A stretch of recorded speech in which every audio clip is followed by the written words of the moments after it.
தமிழ் சொந்தங்களுக்கு வணக்கம். மகாபாரத கதையில் தர்மர் சூதாடி தோத்ததுக்கப்புறம் பல பேர் இருக்கிற சபைக்கு நடுவில் திரௌபதி அசிங்கப்படுத்தப்படுவாங்க. திரௌபதிக்கு நடந்த இந்த அசிங்கத்துக்காக கௌரவர்களையும், இந்த தப்பு நடக்கும்போது அதை தடுத்து தட்டி கேட்க பலம் இருந்தும் அப்படி செய்யாமல் இந்த தப்பு நடக்க அனுமதிச்சவங்களையும் பழி தீர்ப்பேன் அப்படின்னு அர்ஜுனன் ரொம்ப வீரமாக சபதம் போட்டுருவார். அந்த மகாபாரத போர் ஆரம்பிக்கிற அந்த நாள் அன்னைக்கு கூட அர்ஜுனன் ரொம்ப வீரமாக தான் இருப்பார். போர் நடக்க ஆரம்பிக்க கொஞ்ச நேரத்துக்கு முன்னாடி அர்ஜுனன் கிருஷ்ணன் கிட்ட, கிருஷ்ணா, ரதத்தை போர்க்களத்துக்கு நடுவில் கொண்டு போய் நிப்பாட்டு கிருஷ்ணா, என்னோட காண்டிப வில்லுக்கு பலியாக போகிறவங்களாம் யாருன்னு நான் பார்க்க விரும்புகிறேன் அப்படின்னு சொல்லுவார். கிருஷ்ணரும் ரதத்தை கொண்டு போய் போர்க்களத்துக்கு நடுவில் நிப்பாட்டுவார். அர்ஜுனன் தனக்கு எதிர இருக்கிற அந்த கௌரவர்களை ஒரு நிமிஷம் பார்ப்பார். அதை பார்த்துட்டு தன்னோட கையில் இருக்கிற காண்டிபத்தை கீழே போட்டுட்டு, எதிரில் இருக்கிறவங்க எல்லாருமே என்னோட சொந்தக்காரங்க, எனக்கு பாடம் சொல்லி கொடுத்த குருமார்கள் இருக்காங்க, இவங்க கூட நான் சண்டை போட்டு இவங்களை கொல்றதை விட நான் ஏதாவது ஒரு காட்டில் போய் சன்னியாசியாக உட்காந்துக்கிறேன் கிருஷ்ணா, என்னால் சண்டை போட முடியாது அப்படின்னு சொல்லிட்டு அர்ஜுனன் அழ ஆரம்பிச்சிருவார். எவ்வளோ பெரிய சூராதி சூரனாக இருந்தால் கூட இந்த மனசை தன்னோட கட்டுப்பாட்டுக்குள்ளே வச்சிருக்கிறது ரொம்ப பெரிய காரியமாக தான் எந்த காலத்துலேயுமே இருந்திருக்கு. கிருஷ்ணர் அர்ஜுனனுக்கு சமாதானம் சொல்லி அர்ஜுனனுக்கு ஞானம் சொல்கிறது தான் பகவத்கீதை. இதில் மனசை பற்றி பேச வரும்போது கிருஷ்ணர் 2 முக்கியமான ரகசியங்களை சொல்கிறாரு. சாப்டர் 6 5வது ஸ்லோகத்தில் உத்ரேத் ஆத்மனாத்மனாம் அப்படின்னு ஆரம்பிக்கிற ஸ்லோகம். அந்த ஸ்லோகத்தில் கிருஷ்ணர் என்ன சொல்லுவார்னா, ஒரு மனிதன் தன்னோட மனசோட சக்தியால் தன்னை உயர்த்தி கொள்ள வேண்டும் அப்படின்னும் தன்னை தாழ்த்தி கொள்ளக்கூடாது. ஏன்னா மனசு ஒருத்தவனுக்கு நண்பனாகவும் இருக்கும் எதிரியாகவும் இருக்கும் அப்படின்னு சொல்லுவார். சரி, அப்போது யாருக்கு எதிரியாக இருக்கும் யாருக்கு நண்பனாக இருக்கும் அப்படின்னு கேள்வி வரும்ல. அதுக்கு ஆன்சர் அடுத்த ஸ்லோகத்தில் சொல்கிறாரு. சாப்டர் 6ல் 6வது ஸ்லோகம், பந்துராத்மாத் மனஸ்தஸ்ய அப்படிங்கிற ஸ்லோகம் ஆரம்பிக்கும்.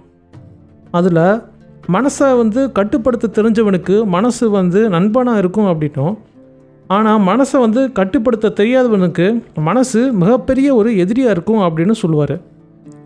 இதுக்கு முன்னாடி சொன்ன அந்த 5வது ஸ்லோகத்தில் ஒருத்தன் தன் மனசோட சக்தியால் தான் தன்னை உயர்த்தி கொள்ள வேண்டும் அப்படின்னு சொன்னால், அப்போ மனசில் ஒரு ஆற்றல் இருக்குது அப்படின்னு கிருஷ்ணர் சொல்கிறாரு. இந்த ஆற்றலை யார் சரியாக புரிஞ்சுக்கிட்டு தெரிஞ்சுக்கிட்டு தன்னோட வளர்ச்சிக்கு பயன்படுத்துகிறாங்களோ அவங்க தான் மனசை கண்ட்ரோல் பண்ண தெரிஞ்சவங்க அப்படின்னு இதுக்கான விளக்கம் கொடுக்குறாங்க. அப்படிப்பட்டவங்களுக்கு தான் இந்த மனசு நண்பனாக இருக்கும் அப்படின்னும், இந்த மனசு போகிற போக்குலையும் தன்னோட புத்தியையும் விட்டுட்டு பின்னாடி சிக்கலில் மாட்டுட்டு அவஸ்தைப்படுறவங்களுக்கு மனசு பெரிய எதிரியாக இருக்கும் அப்படின்னும் இந்த ஸ்லோகத்துக்கான விளக்கம் கொடுக்குறாங்க. இந்த மனசோட ஆற்றல் எப்படி ஒருத்தவங்களுக்கு நண்பனை போல் செயல்படும் அப்படிங்கிறதுக்கு 2 உண்மை சம்பவங்களை உதாரணமாகவும், இந்த மனசு எப்படி ஒருத்தவங்களுக்கு எதிரியாக செயல்படும் அப்படிங்கிறதுக்கு ஸ்டான்ஃபோர்ட் யூனிவர்சிட்டியில் செஞ்ச ஒரு ஆராய்ச்சியையும் இந்த பதிவில் நம்ம பார்ப்போம். ஸோ இதை ஃபுல்லாக பாருங்கள், உங்களோட கருத்துக்களை கமெண்ட் பண்ணுங்கள்.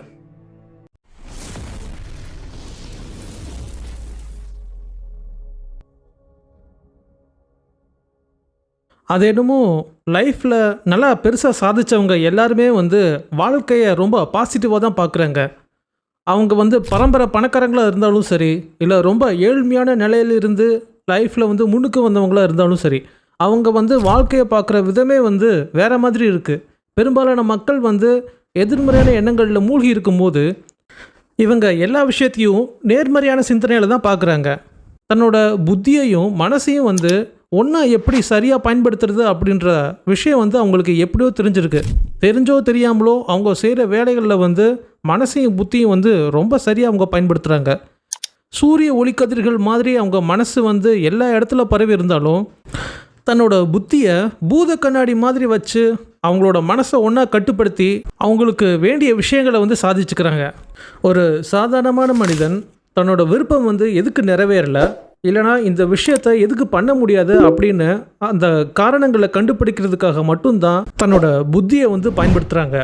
ஆனால் லைஃப்பில் பெருசாக சாதித்தவங்க என்ன பண்ணுறாங்கன்னா, இப்போது இருக்கிற இந்த சூழ்நிலையில் நம்மளோட லட்சியத்தை அடையிறதுக்கு நம்மளால் என்ன பண்ண முடியும் அப்படின்னு தான் அவங்க யோசிக்கிறாங்க.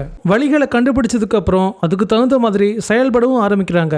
அவங்க மனசில் என்ன எண்ணம் இருக்கோ அதுக்கு தகுந்த மாதிரி தான் அவங்க செயலும் இருக்குது. அப்படிப்பட்ட மனிதர்கள் அவங்க ஏதாவது ஒரு விருப்பப்பட்டாங்க அப்படின்னாலோ, இல்லை அவங்களுக்கு ஏதாவது ஒரு ஐடியா வந்துச்சு அப்படின்னாலோ அவங்க அது செயல்படுத்துறதுக்கான வாய்ப்பை தான் பார்ப்பாங்களே தவிர்த்து பல விஷயங்களை காரணத்துக்காட்டி இது நடக்கிறதுக்கான வாய்ப்பே கிடையாது அப்படின்னு அவங்க மனசில் இருந்த ஆசையை மனசுக்குள்ளேயே வந்து போட்டு புதைக்கிற பழக்கம் வெற்றி அடைஞ்சவங்களுக்கு என்றைக்குமே வந்து இருந்தது கிடையாது. மாடர்ன் ஒலிம்பிக்ஸ் ஆரம்பித்தது வந்து 1896. அன்னையிலிருந்து 1950s வரைக்கும் அப்போ இருந்த எல்லா தடகள வீரர்களுக்கும் அப்போ இருந்த எல்லா டாக்டர்ஸ் பெரிய பெரிய சயின்டிஸ்ட் எல்லார் மனசுலேயும் ஒரு விஷயம் வந்து பதிஞ்சிருந்தது. அது என்னென்னா, எப்பேற்பட்ட தடகள வீரராக இருந்தாலும் சரி அவரால் 4 நிமிஷத்தில் ஒரு மைலை வந்து கடக்க முடியாது அப்படின்னு ஒரு விஷயம் வந்து அவங்க மனசில் ரொம்ப ஆழமாக பதிஞ்சிருந்தது. பெரிய பெரிய சயின்டிஸ்டே வந்து இந்த மாதிரி சொல்லியிருக்காங்க, நம்மளால் இந்த 1 மைல் தூரத்தை 4 நிமிஷத்துக்குள்ளே கடக்க முடியாது அப்படின்னு. எந்த ஒரு தடகள வீரரும் அதுக்கான முயற்சியை வந்து எடுக்காமல் இருந்திருக்காங்க. அப்போது யூகேயில் ராஜர் பேனிஸ்டர் அப்படின்ற ஒரு சயின்ஸ் ஸ்டூடெண்ட்டு, அவர் வந்து நம்மளால் ஏன் முடியாது அப்படின்னு ஒரு எண்ணம் தோணியிருக்கு. பல பேருக்கு தோணாத அந்த ஒரு விஷயம் வந்து அவங்களுக்கு தோணியிருக்கு. அவங்க அதுக்கான முயற்சியை வந்து எடுத்திருக்காங்க. முதல் தடவை அவங்க அதுக்கான முயற்சியை வந்து எடுத்து ஓடும்போது அவங்க 4 நிமிஷம் 11 செகண்டில் 1 மைல் தூரத்தை வந்து கடந்திருக்காங்க. அதுக்கப்புறமும் ராஜர் பேனிஸ்டர் வந்து முயற்சி பண்ணியிருக்காரு. பல பேர் வந்து யாருமே பண்ணாததை இவன் சாதிக்க போகிறான்னு சொல்லி முயற்சி பண்ணிக்கிட்டு இருக்கான் அப்படின்னு இவரோட முயற்சியை வந்து கேலி பண்ணி சிரிச்சிருக்காங்க. ஆனால் அடுத்த தடவை மே 6ஆம் தேதி 1954 அப்போது ராஜர் பேனிஸ்டர் ஓடி இருக்காரு. 1 மைல் தூரத்தை 3 நிமிஷம் 59.4 செகண்டில் கடந்திருக்காரு. பல பேருக்கு இருந்த ஒரு கற்பனையான நம்பிக்கையை வந்து ராஜர் பேனிஸ்டர் அன்னைக்கு சுக்குநூறாக உடைச்சிருக்காரு. ஆனால் இவரோட சாதனை வெறும் 46 நாள் தான் வந்து நீடிச்சிருக்கு. இவர் இப்படி ஒரு சாதனை பண்ணி முடித்ததுமே 46 நாள் கழித்து ஆஸ்திரேலியாவில் இருக்கிற இன்னொரு தடகள வீரர் 3 நிமிஷம் 58 செகண்டில் 1 மைல் தூரத்தை வந்து கடந்திருக்காரு. அதுக்கப்புறம் 1800 தடகள வீரர்களுக்கு மேலே இந்த 1 மைல் தூரத்தை 4 நிமிஷத்துக்குள்ளே கடந்திருக்காங்க. இந்த வரலாற்று சம்பவத்தை வந்து 4 மினிட் மைல் அப்படின்னு சொல்லி குறிப்பிடுவாங்க. பல வருஷமாக செய்யவே முடியாது அப்படின்னு சொல்லி எல்லாரும் நினச்சிட்டு இருந்த ஒரு விஷயம். பெரிய பெரிய டாக்டர்ஸேவும் வந்து 1 மைலை 4 நிமிஷத்துக்குள்ளே ஒருத்தவங்களால ஓடவே முடியாது. அப்படி ஓடுனாங்கன்னா அவங்களுக்கு வந்து இதயத்தில் திடீர்னு ஹார்ட் அட்டாக் வர்றதுக்கான வாய்ப்பு வந்து இருக்குது. பிளட் ப்ரெஷர் ரொம்ப அதிகமாகும். உடம்பு முழுக்க நிறைய ஆக்சிஜன் வந்து தேவைப்படும். நம்மளோட நுரையீரலில் அந்த அளவுக்கு ஆக்சிஜனை உற்பத்தி பண்ணுற அந்த கெப்பாசிட்டி வந்து கிடையாது. அதனால் ஒரு சாதாரண மனிதனால் அந்த மாதிரி வந்து செய்ய முடியாது அப்படின்னு டாக்டர்ஸே நம்பியிருந்த அந்த காலத்தில் இதெல்லாம் எதுவுமே கண்டுக்காமல் தன்னால் முடியும் அப்படிங்கிற ஒரே ஒரு விஷயத்தை மட்டும் தன்னோட மனசில் ரொம்ப ஆழமாக பதிய வச்சுட்டு ஒரு வரலாற்று சம்பவத்தை அன்னைக்கு ராஜர் பேனிஸ்டர் வந்து நிகழ்த்தியிருக்காரு. ஒரு கல்லை வானத்தை நோக்கி நாம் தூக்கி போட்டால் திரும்ப அது பூமியோட புவியீர்ப்பு விசையின் காரணமாக நிலத்தில் தான் வந்து விழும் அப்படின்னு உலகத்தில் இருக்கிற எல்லாத்துக்குமே தெரியும். இதில் யாருக்கும் ஒரு துளி கூட சந்தேகம் கிடையாது. எப்படி இந்த விஷயத்தில் ஒரு நம்பிக்கையும் தெளிவும் இருக்கோ அதே அளவு நம்பிக்கையும் தெளிவும் செங்கிஸ்கானுக்கு தன்னோட வீரத்து மேலே வந்து இருந்திருக்கு. செங்கிஸ்கான் அப்படிங்கிற அந்த பேருக்கான அர்த்தம் என்னென்னா, பேரரசர்களுக்கு எல்லாம் பேரரசன், வெல்லவே முடியாத மகாவீரன் அப்படின்னு அர்த்தமா. செங்கிஸ்கானோட தாயும் அவரை அப்படி தான் வளர்த்துருக்காங்க. அவங்களோட தாய் செங்கிஸ்கான் கிட்ட, மகனே, முதலில் எதிரிகளுக்கு வந்து உன் மேலே ஒரு பயம் இருக்கணும். உன்னோட எதிரிக்கு உன் மேலே ஒரு பயத்தை ஏற்படுத்திட்ட அப்படின்னாலேவும் அவனோட பலம் பாதியாக குறைஞ்சிடும்.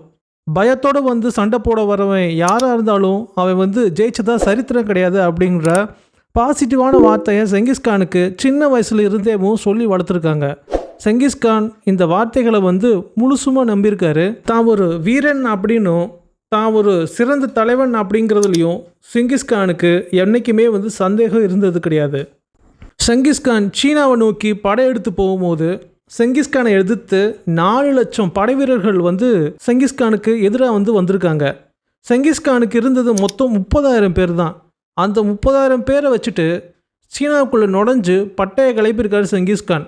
பல சீன வீரர்களுக்கு தலையை காணாமா, எங்கே பார்த்தாலும் ரத்த வெள்ளம் மரணம் ஓடும். இதை பார்த்து மிரண்டு போன அந்த சீன வீரர்களும் சீன பேரரசரும் செங்கிஸ்கான் கிட்ட வந்து சரணடைஞ்சிருக்காங்க.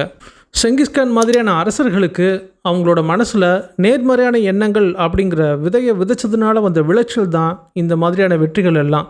தன்னோட மனசை தனக்கு நண்பனாக பயன்படுத்திக்க தெரிஞ்சதுனால தான் செங்கிஸ்கான் உலகத்தையே ஆண்டு இருக்கிறா அப்படின்னு இதுலேருந்து நம்மளால் தெரிஞ்சுக்க முடியுது. நம்மளோட மனசில் இந்த ஆழ்மனம்னு சொல்லக்கூடிய அந்த சப்கான்ஷியஸ் மைண்டில் நம்மளோட நம்பிக்கைகள் பதிஞ்சிருக்கும். இந்த மனம் அனுபவிக்கிற சந்தோஷமாக இருந்தாலும் சரி, இல்லை வலியாக இருந்தாலும் சரி, அதனால் உண்டாகக்கூடிய உணர்வுகள் அந்த இடத்துல பதிஞ்சிருக்கும். அதனால தான் நம்மளுக்கு இதுக்கு முன்னாடி நடந்த ஏதாவது ஒரு சந்தோஷமான நிகழ்வுகளை நம்ம நினைக்கும் போது நம்மளுக்கு ஒரு சந்தோஷமான உணர்வு ஏற்படுறதும், இல்லை ஏதாவது ஒரு நபரை நம்ம பார்க்கும் போது அந்த நபர் கூட நம்ம இதுக்கு முன்னாடி போட்ட சண்டை ஞாபகத்துக்கு அந்த நபர் மேலே மறுபடியும் அந்த கோபம் வர்றதும் ஏற்படுது. ஒரு இன்ட்ரெஸ்டிங்கான விஷயம் என்னென்னா, நம்ம ஆழ்மனசில் பதிஞ்சிருக்கிற இந்த மாதிரியான ஏதோ ஒரு உணர்வை நாம் திரும்ப திரும்ப உணரும் போது அது நம்மளோட உடல் அளவில் கூட மாற்றத்தை ஏற்படுத்தும் அப்படின்னு சொல்லப்படுது. உதாரணமாக திருநங்கைகளை எடுத்துக்கலாம். அவங்க உடம்பளவில் பார்க்குறதுக்கு ஆண் மாதிரி இருந்தாலும் அவங்க மனசில் தான் ஒரு பெண் அப்படின்றத ரொம்ப உறுதியாக நம்புறதால அவங்க பார்க்குறதுக்கு பெண் மாதிரியே இருக்காங்க. சில திருநங்கைகள்லாம் பார்த்தா அவங்க தான் திருநங்கைன்னு சொன்னால் தான் தெரியும். பெண்களை விட அழகாக கூட சில திருநங்கைகள் இருக்காங்க. இதில் ஒரு துரதிர்ஷ்டமான விஷயம் என்ன அப்படின்னா, பெரும்பாலான மக்கள் ஓவர் திங்கிங் தேவையில்லாமல் பண்ணி நெகட்டிவான எண்ணங்களை மனசில் போட்டு புதைச்சி தனக்கு தானே துரோகம் பண்ணிக்கிறாங்க. மருத்துவத்தில் பிளாசிபோ எஃபெக்ட்னு ஒன்று சொல்லுவாங்க. ஒருத்தர் ஏதாவது ஒரு தலைவலின்னு சொல்லி போய் உட்கார்றாரு அப்படின்னா டாக்டர் அவரை பார்த்து ஒரு மாத்திரையை கையில் கொடுப்பாரு. ஆக்சுவலாக அது தலைவலியை குணப்படுத்துகிற மாத்திரை கிடையாது. அது சும்மா ஒரு இனிப்பு மிட்டாய், பார்க்குறதுக்கு மாத்திரை மாதிரி இருக்கும். இந்த மாத்திரையை போடுங்க, தலைவலி சரியாக போயிடும்னு சொல்லுவாங்க. வந்த பேஷண்ட்டும் டாக்டர் எனக்கு மாத்திரை கொடுத்துட்டாரு, ஸோ தலைவலி சரியாக போயிடும் அப்படின்ற நம்பிக்கையில் மாத்திரை மாதிரி இருக்கிற அந்த இனிப்பு மிட்டாயை சாப்பிடுவார். அதே மாதிரி தலைவலியும் சரியாக போயிடும். பேஷண்ட் என்ன நினச்சிருப்பார் அப்படின்னா, இந்த மாத்திரைனால தான் சரியாக போயிருக்கு அப்படின்னு நினைப்பார். ஆனால் உண்மையிலேயே இந்த மாத்திரை போட்டதுனால என்னோட தலைவலி சரியாக போயிடும் அப்படின்னு அந்த பேஷண்ட் உறுதியாக நம்பினது தான் இந்த தலைவலியை குணமாக்கியிருக்கு. இதுதான் பிளாசிபோ எஃபெக்ட் அப்படின்னு சொல்லி சைக்காலஜியில் சொல்கிறாங்க. ஸ்டான்ஃபோர்ட் யூனிவர்சிட்டியில் மனதோட ஆற்றலை பற்றின ஆராய்ச்சி செய்யும் போது அதில் ஒரு நபர் ரொம்ப ஆரோக்கியமாக இருக்காருன்னா அதுக்கான மூல காரணமே அந்த பர்சனோட மைண்ட் செட்டு தான் அப்படின்னு சொல்லியிருக்காங்க. ஒரு நபரோட மனநிலைக்கும் அந்த நபரோட ஆரோக்கியத்துக்கும் ரொம்ப நெருக்கமான தொடர்பு இருக்குது அப்படின்னும், எதிர்மறையான எண்ணங்கள் இருக்கிற நபரை விட நேர்மறையான எண்ணங்களும் செயல்களும் இருக்கிற நபர் நீண்ட நாள் உயிர் வாழ்கிறாங்க அப்படின்னு சொல்கிறாங்க.